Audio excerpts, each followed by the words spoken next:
नमस्कार, आप सभी का स्वागत है और आप देख रहे हैं न्यूज 21। मैं हूं आपके साथ सोनम गुल। तो चलिए शुरुआत करते हैं आज के स्पेशल बुलेटिन की। जिले के जगनपुर चक के पारदी समाज को सामाजिक मुख्यधारा से जोड़ने वाले और अपराध मुक्त समाज बनाने के उद्देश्य से विशेष चौपाल का आयोजन किया गया। चौपाल में कलेक्टर किशोर कुमार कन्याल और पुलिस अधीक्षक हितिका वात्सल ने समाज के लोगों से सीधा संवाद कर शिक्षा, कौशल विकास और रोजगार से जुड़ने की अपील की है। कलेक्टर ने युवाओं से विकास की राह चुनने का आह्वान करते हुए कहा कि प्रशासन बच्चों की पढ़ाई, आईटीआई परीक्षण और स्वरोजगार के लिए हर संभव सहयोग करेगा। उन्होंने बताया कि 22 जुलाई को आईटीआई राघोगढ़ में रोजगार मेले का आयोजन किया जाएगा। साथ ही आईटीआई में प्रवेश लेने वाली बच्चों को शुल्क में 25% की छूट देने की घोषणा की गई है। पुलिस अधीक्षक ने समाज में सकारात्मक बदलाव के लिए नई दिशा समिति के गठन की जानकारी दी है। उन्होंने महिलाओं से बच्चों को नियमित शिक्षा दिलाने और गलत गतिविधियों से दूर रखने की अपील की है। कार्यक्रम में कई विभागों के अधिकारी और बड़ी संख्या में नागरिक मौजूद रहे। गुना से विनोद सोनी की रिपोर्ट। हमने उनको दो ही चीज़ बताई, या तो अपराध की दुनिया या विकास की दुनिया। अपराध की दुनिया में जाओगे, सजा होगी, आपका परिवार सभी डिस्टर्ब हो जाएगा। विकास की दुनिया में जाओगे, शिक्षा अपनाओ, रोजगार लो, स्वयं का व्यवसाय कर सकते हो, आईटीआई में एडमिशन ले सकते हो, सेल्फ हेल्प ग्रुप बना सकते हो, बहुत सारे ऑप्शन भी उनको दिए। और मैंने ये भी बोला कि अब ऐसी चीज़ की लिस्टिंग बना के भेजेंगे और उनको उससे बाहर निकल के विकास की राह करना चाहिए। आज कलेक्टर साहब द्वारा और मेरे द्वारा एक चौपाल दी गई थी जिसमें पार्टी समुदाय के लोग उपस्थित थे। इस चौपाल का उद्देश्य ये है कि पार्टी समुदाय जो है उसके कुछ लोग अपराधों में शामिल पाए जाते हैं और हम चाहते हैं कि कोई भी समाज एक तरह का नहीं होता है। हर समाज में कुछ अच्छे लोग होते हैं, कुछ ऐसे लोग होते हैं जो अपराध करते हैं। हम चाहते हैं कि जो समाज है वही जागरूक हो। बढ़ते अगली खबर की ओर। पुलिस अधीक्षक के निर्देश पर अवैध शराब के खिलाफ चलाए जा रहे विशेष अभियान के तहत सतगावा थाना पुलिस ने बड़ी कार्रवाई करते हुए 277 लीटर अवैध विदेशी शराब बरामद की है। आपको बता दें, गुप्त सूचना के आधार पर सतगावा चेक पोस्ट पर वाहन जांच के दौरान 2 4 पहिया वाहनों से विभिन्न ब्रांडों की शराब बरामद की गई है। पुलिस ने मौके से 4 शराब तस्करों को गिरफ्तार कर न्यायिक हिरासत में भेज दिया है। बरामद शराब में ऑफिसर्स चॉइस, रॉयल स्टेक और कई सारे जो है ब्रांडेड यहाँ पर शराब मिले हैं। पुलिस के अनुसार जब्त शराब की अनुमानित कीमत करीब 1.5 लाख रुपए बताई जा रही है। कार्रवाई के दौरान तस्करी में प्रयुक्त एक स्कॉर्पियो सहित 2 वाहन भी जब्त किए गए हैं। गिरफ्तार आरोपियों के खिलाफ सतगावा थाना के तहत झारखंड उत्पाद अधिनियम की विभिन्न धाराओं में मामला दर्ज कर आगे की कानूनी कार्रवाई की जा रही है। कोडरमा से प्रभु कुमार राणा की रिपोर्ट। बढ़ते अगली खबर की ओर। दिल्ली में चल रहे सोनम वांगचुक के आंदोलन को लेकर शिवसेना के वरिष्ठ नेता एवं प्रधान विधान परिषद में विपक्ष के नेता अंबादास दानवे ने बड़ा बयान दिया। उन्होंने कहा कि पार्टी प्रमुख उद्धव ठाकरे ने इस आंदोलन का समर्थन किया है और लद्दाख से जुड़े मुद्दों को गंभीरता से उठाया है। दानवे ने बताया कि आंदोलन को और मजबूती देने के लिए शिवसेना मुंबई में जल्द ही एक बड़ी महासभा आयोजित करेगी, जिसमें आगे की रणनीति पर चर्चा की जाएगी। उन्होंने ये भी कहा कि लोकतांत्रिक तरीके से उठाई जा रही जनभावनाओं और मांगों का समर्थन करना जरूरी है तथा पार्टी इस मुद्दे पर लगातार अपनी आवाज बुलंद करती रहेगी। दानवे के इस बयान के बाद आंदोलन को लेकर राजनीतिक हलकों में चर्चाएं तेज हो गई है। शिवसेना का कहना है कि जनहित से जुड़े मुद्दों पर पार्टी आगे भी सक्रिय भूमिका निभाती रहेगी। भंडारा से हंसराज की रिपोर्ट। माझ्या माहितीप्रमाणे 19 तारखेला शिवसेना या संदर्भात मुंबईला एक छोटी सभा घेण्याची शक्यता आहे। अजून तशी घोषणा नाही, परंतु मुंबईला या आंदोलनाच्या समर्थनार्थ आणि भारतातल्या सगळ्या शिवसैनिकांना किमान राजधानीच्या ठिकाणी अशा पद्धतीने त्यांच्या समर्थनार्थ आंदोलन व्हावं असा सुद्धा निर्णय शिवसेना घेते। बढ़ते अगली खबर की ओर। कथित अवैध निर्माण का मामला लगातार गंभीर होता जा रहा है। प्रशासनिक अधिकारियों के अनुसार संबंधित निर्माण को रोकने के लिए अब तक 5 बार कार्रवाई की जा चुकी है, लेकिन इसके बावजूद निर्माण कार्य नहीं रुका। अधिकारियों का कहना है कि इस स्थिति को देखते हुए अब स्थायी रोक लगाने के लिए न्यायालय से आदेश प्राप्त करने की प्रक्रिया शुरू कर दी गई है। स्थानीय लोगों का आरोप है कि अनियंत्रित निर्माण गतिविधियों से आसपास रहने वाले लोगों की सुरक्षा, संपत्ति और भविष्य पर खतरा बढ़ रहा है। प्रशासन का कहना है कि यदि निर्माण नियमों के विपरीत पाया जाता है तो कानून के अनुसार सख्त कार्रवाई की जाएगी। फिलहाल मामले को लेकर आवश्यक कानूनी कार्रवाई अपनाई जा रही है। प्रशासन ने स्पष्ट किया है कि न्यायालय के निर्देश मिलने के बाद नियमानुसार आगे की कार्रवाई सुनिश्चित की जाएगी, ताकि अवैध निर्माण पर प्रभावी रोक लगाई जा सके और नागरिकों की सुरक्षा सुनिश्चित हो सके। जीरकपुर से राजन राय की रिपोर्ट। बढ़ते हैं अगली खबर की ओर। शिकारपुरा थाना पुलिस ने सुंदरनगर स्थित शिक्षिका के घर हुई चोरी का महज 3 दिनों में खुलासा करते हुए आरोपी को गिरफ्तार कर चोरी गया सामान बरामद कर लिया है। पुलिस के अनुसार शिक्षिका ममता पाटिल मंदिर गई थी। लौटने पर घर का ताला टूटा मिला और अलमारी से करीब 1.5 लाख रुपए के सोने चांदी के जेवर गायब मिले। इसी दौरान एस ट्रेंडर्स से पीछे की दीवार तोड़कर करीब 15,000 रुपए की नकदी चोरी की घटना का भी पुलिस ने खुलासा किया। तकनीकी साक्ष्य, मुखबिर सूचना और सीसीटीवी फुटेज के आधार पर पुलिस ने बाजित हुसैन उर्फ भज्जू उर्फ टम्बो निवासी शिकारपुरा को हिरासत में लिया। पूछताछ में आरोपी ने दोनों वारदातों को अंजाम देना स्वीकार कर लिया है। पुलिस ने आरोपी के कब्जे से चोरी गया कई सारे जो सामान है यहाँ पर बरामद कर लिया है और मामले में आगे की कानूनी कार्रवाई जारी है। बुरहानपुर से विनोद कुमार की रिपोर्ट। थाना शिकारपुरा को एक बहुत बड़ी सफलता मिली है, जिसमें संपत्ति संबंधी अपराध के 2 जो मामले हैं, बड़े मामले, जिसमें चोरों को पकड़ा गया है। 3 चोर इसमें सम्मिलित हैं, जिसमें एक विधि विरुद्ध बालक भी है और इसमें हमारे द्वारा तकरीबन 2 लाख रुपए का जो मशरूका है वो भी रिकवर किया गया है। एक चोरी जो थी संजय नगर में थी, हाउस ट्रेसपास था, जिसमें ज्वेलरी और सोने के आभूषण थे 1.5 लाख रुपए के, वो रिकवर कर लिए गए हैं। एक चोरी जो है वो दुकान में थी, 15,000 रुपए उसमें चुरा लिए गए थे, जिसमें कुछ रुपए अभी रिकवर हुए और आज आरोपियों का PR लेके इनसे पूछताछ की जाएगी और हो सकता है कि और रिकवरी हमारे प्रकरण में। हाँ, इनके पूर्व के आपराधिक रिकॉर्ड भी है। कुछ लोगों के हमें शरीर संबंधी अपराध भी मिले हैं। चूंकि संपत्ति संबंधी अपराध अभी 2 ही पता चले इनके बारे में, हो सकता है कि और भी संपत्ति संबंधी अपराध में सम्मिलित हो। बढ़ते अगली खबर की ओर। जिले के रुस्तमपुर स्थित मेसर्स प्रेरणा कृषि सेवा केंद्र के खिलाफ उर्वरक विक्रय एवं भंडारण में अनियमितता पाए जाने पर प्रशासन ने सख्त कार्रवाई की है। उर्वरक निरीक्षक एवं वरिष्ठ कृषि विकास अधिकारी जितेंद्र सिंह दादोरिया की जांच में उर्वरक नियंत्रण आदेश 1985 और आवश्यक वस्तु अधिनियम 1955 के प्रावधानों के उल्लंघन की पुष्टि होने पर पांधना थाने में विक्रेता के खिलाफ FIR दर्ज कराई गई है।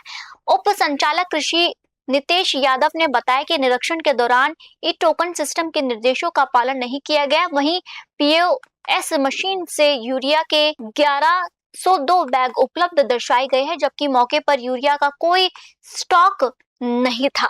इससे अवैधानिक तरीके से उर्वरक व्यापार किए जाने की आशंका जताई गई है। प्रशासन ने मामले की विस्तृत जांच शुरू कर दी है और दोषी पाए जाने पर नियम अनुसार आगे की सख्त कार्रवाई जाएगी। खंडवा से भारत गौड़ की रिपोर्ट। बढ़ते अगली खबर की ओर। जिले में सार्वजनिक वितरण प्रणाली से जुड़े एक बड़े राशन घोटाले का खुलासा हुआ है। आपको बता दें, बोरदेही थाना क्षेत्र में गरीब हितग्राहिकों के लिए भेजे गए करीब 10.30 लाख रुपए मूल्य के शासकीय खदान के कथित गबन के मामले में पुलिस ने आरोपी सेल्समैन गोवर्धन पवार को गिरफ्तार कर न्यायालय में पेश किया है, जहां से उसे न्यायिक अभिरक्षा में जेल भेज दिया गया है। पुलिस के अनुसार आरोपी 2 शासकीय उचित मूल्य दुकानों पर संचालन कर रहा था और उसी दौरान गरीबों के हिस्से के खदान के गबन का आरोप सामने आया है। मामले में आवश्यक वस्तु अधिनियम तथा भारतीय न्याय संहिता की संबंधित धाराओं के तहत प्रकरण दर्ज कर जांच की गई है। पुलिस का कहना है कि जांच में पर्याप्त साक्ष्य मिलने के बाद गिरफ्तारी की गई है। प्रशासन ने स्पष्ट किया कि सार्वजनिक वितरण प्रणाली में अनियमितता और गरीबों के हक से खिलवाड़ करने वालों के खिलाफ सख्त कार्रवाई जारी रहेगी। बैतूल से कमलाकर की रिपोर्ट। सर बौद्धी थाने में एक गिरफ्तारी हुई सेल्समैन की, क्या है मामला और किस तरह गिरफ्तार किया गया है? ये पीडीएस से संबंधित एक मामला रजिस्टर्ड हुआ था, उस पर आरोपी की गिरफ्तारी हुई है और अग्रिम उसमें कार्रवाई की जा रही है। थाना बोर्दई में दिनांक 3/7/26 को कनिष्ठ खाद्य आपूर्ति अधिकारी JSO धर्मदास दीवान एक प्रतिवेदन SDM साहब की ओर से प्रस्तुत किया, जिसके अनुसार जो सेल्समैन है शासकीय PDS की दुकान नरेरा और चिकना पिपरिया में, उसका जो सेल्समैन है गोवर्धन पवार, उनकी दुकान पर JSO द्वारा जब चेकिंग की गई तो चेकिंग में पाया कि PDS का जो राशन आया है शासकीय राशन बांटने के लिए। बढ़ते अगली खबर की ओर। विशेष गहन पुनरीक्षण अभियान SIR 2026 के तहत नैनीताल जनपद की प्रारूप मतदाता सूची प्रकाशित कर दी गई है। आपको बता दें, जिला निर्वाचन अधिकारी ललित मोहन दयाल ने बताया कि 6 विधानसभा क्षेत्रों की सूची में कुल 6 करोड़ से ज्यादा मतदाता शामिल है। वहीं पर बात की जाए 14 जुलाई से 11 सितंबर तक दावे और आपत्तियां स्वीकार की जाएगी, जबकि 15 सितंबर 2026 को अंतिम मतदाता सूची जारी होगी। मतदाता नाम, पता, आयु, फोटो या अन्य विवरण में सुधार के लिए निर्धारित प्रश्नों के माध्यम से आवेदन कर सकते हैं। सूची सभी मतदान केंद्रों, निर्वाचन कार्यालयों तथा ऑनलाइन पोर्टल और ECI नेट ऐप पर भी उपलब्ध है। हल्द्वानी से विनोद कुमार अग्रवाल की रिपोर्ट। इसमें जो सघन पुनरीक्षण अभियान चला था, तो उसका जो पहला प्राइमरी ड्राफ्ट पब्लिकेशन है वो कल 14 जुलाई को हो गया है। इसमें 6,93,325 मतदाता इन सूचियों में प्रकाशित हुए हैं।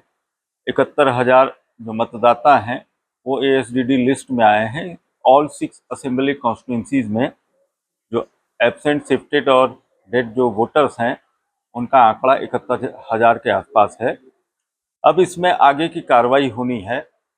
आज ये प्राइमरी ड्राफ्ट जो पब्लिकेशन है, ये संबंधित जो जितने राजनीतिक दल यहाँ पंजीकृत हैं, राष्ट्रीय और स्टेट लेवल के और पंजीकृत जितने हैं, उनको हस्तगत कराया गया है। आज गुना में जैन समाज के पंच कल्याणक महोत्सव और मौन जुलूस जैसे बड़े आयोजनों से भीड़ का फायदा उठाकर महिलाओं की सोने की चेन चोरी करने वाले 3 अंतरराज्यीय गिरोहों का पुलिस ने खुलासा किया है। पुलिस ने 4 महिलाओं समेत कुल 13 आरोपियों को गिरफ्तार किया है। आरोपियों के कब्जे से 21,20,000 रुपए कीमत की 11 सोने की चेनें बरामद की गई है। पुलिस के अनुसार गिरोह का मुख्य सरगना राम बाबू अग्रवाल है। SP हितिका बात्सल के निर्देशन में गठित 3 विशेष टीमों ने देवास, गोरखपुर और गोधरा में दबिश देकर आरोपियों को पकड़ा। आरोपियों जो है यहाँ पर मध्य प्रदेश, उत्तर प्रदेश और दिल्ली के रहने वाले हैं। जांच में सामने आया है कि गिरोह का एक सदस्य पहले बड़े आयोजनों की रेकी करता था और बाद में अन्य सदस्य महिलाओं को निशाना बनाते थे। पुलिस पूछताछ के दौरान एक आरोपी ने चोरी का लाइव डेमो देकर पुलिसकर्मी की जेब से पर्स निकाल लिया, जिसे देखकर सभी हैरान रह गए। गुना से विनोद सोनी की रिपोर्ट। विगत दिनों जो घटना हुई थी चैन स्नैचिंग की जैन मुनि के जुलूस के समय में, तो इस मामले को गंभीरता से लेते हुए रिस्पेक्टेड SP मैम के द्वारा विभिन्न टीमें गठित की गई थी और उन टीमों ने जो है प्रभावी कार्रवाई करते हुए 3 अलग अलग अंतर्राज्यीय गिरोहों को इसमें पकड़ा है और उनके द्वारा जो है 8 प्रकरणों में कुल 11 चेनें बरामद हुई हैं, जिनकी कीमत 21,20,000 रुपये है और इस प्रकार जो है 100% रिकवरी जो है हमारे द्वारा कर ली गई है। जिले के मेघनगर में 24 जून को पाट नदी में मिले युवक रोहित पांचाल के शव मामले में अब तक परिजनों का आक्रोश बढ़ता जा रहा है। गुरुवार को मृतक के परिजनों ने थांदला SDOP को ज्ञापन सौंपकर मामले की निष्पक्ष जांच की मांग की है। इससे पहले परिजनों ने रैली निकालकर अपना विरोध दर्ज कराया।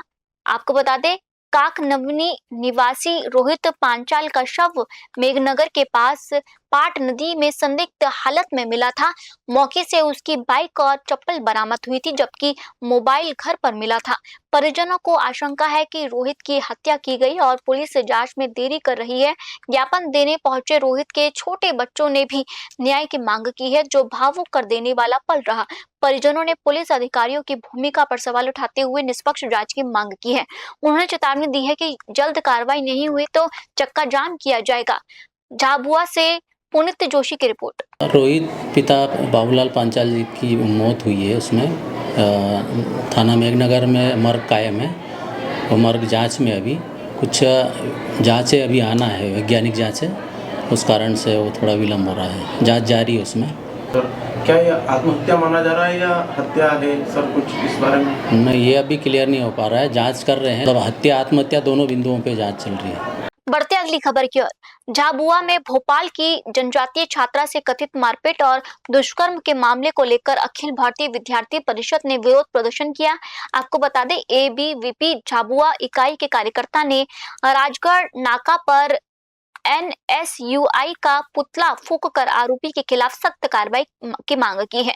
प्रदर्शन के दौरान एबीवीपी प्रांत मंत्री दर्शन कहार ने घटना की कड़ी निंदा करते हुए कांग्रेस के छात्र संगठन NSUI पर निशाना साधा। उन्होंने कहा कि इस घटना ने छात्र संगठनों के दावों की वास्तविकता सामने ला दी है। प्रदर्शन में जिला संयोजक अमित चौहान, देवयानी, जितेंद्र चौहान, विदुषी दुबे, नैना रॉय और दिनेश परमार सहित बड़ी संख्या में कार्यकर्ता मौजूद रहे।